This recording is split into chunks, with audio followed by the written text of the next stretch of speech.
A lot of people into the unemployment lines. More and more of them are deciding to be their own boss. But mistakes can be made, and those mistakes can certainly cost you. Joining us this morning with some of the common myths about being an entrepreneur is the Metromom, Kim DeYoung. Welcome back. Nice to see you. Thank you. So glad to be here. Everyone thinks, you know what, I'd love to be my own boss, but there are a lot of hurdles to getting there. Right. We talked about that last time you were here. Yeah. Let's talk about some of the myths that once people get there, they believe to be true and just aren't necessarily so.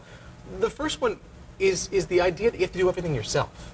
You know, it's so funny. Women specifically, we're used to that. And, you know, if you take the mom entrepreneur, the woman entrepreneur, she thinks it's all up to her. What I have discovered is we're much more effective. We will actually make a lot more money when we delegate. And that's often not, you know, it's counterintuitive. You know, you think, let me just do it all by myself, but it doesn't always serve us. That can be a real difficult thing for people who really are saying, I'm doing this because I can control it. I want to be able to control every aspect of this business. It's mine. Yeah. Well, and also, I think what's going on now in the economic times, people think, you know, let me control the costs. I don't want to outsource. I don't want to spend the money.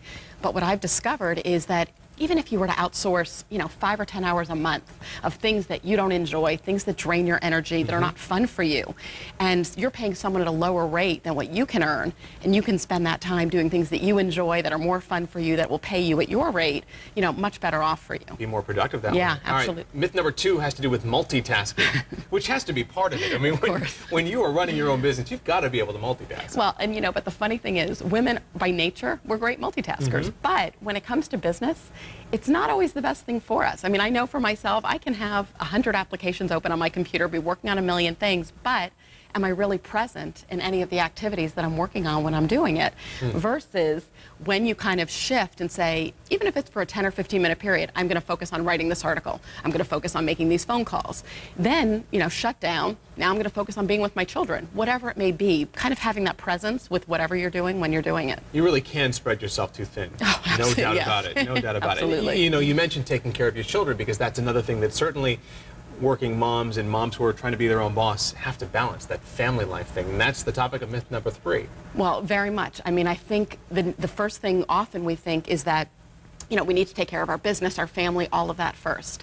But again, I think as a mom entrepreneur, there's a lot of energy that goes into running a business and running a family. And if you have not taken care of yourself first, whatever that means for you, whether that's exercise that you need to do, you know, the things that you need to do to fuel yourself so that you can be full and present for your work and for your family. That's a really key thing, and women forget to take care of themselves first. All about finding that balance. You're offering an online seminar, a webinar, if you will. Tell me about that. Well, actually, it's called the Metromom Telesummit. It'll be taking place in April. And what this is, it's going to be an online virtual conference specifically for women who have businesses that either want to get an online presence or have online businesses that really are not maximizing or monetizing the way they want.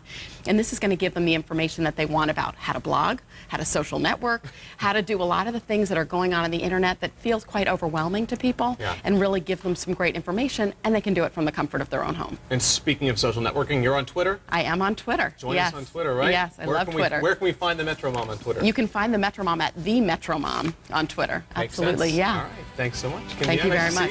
Great.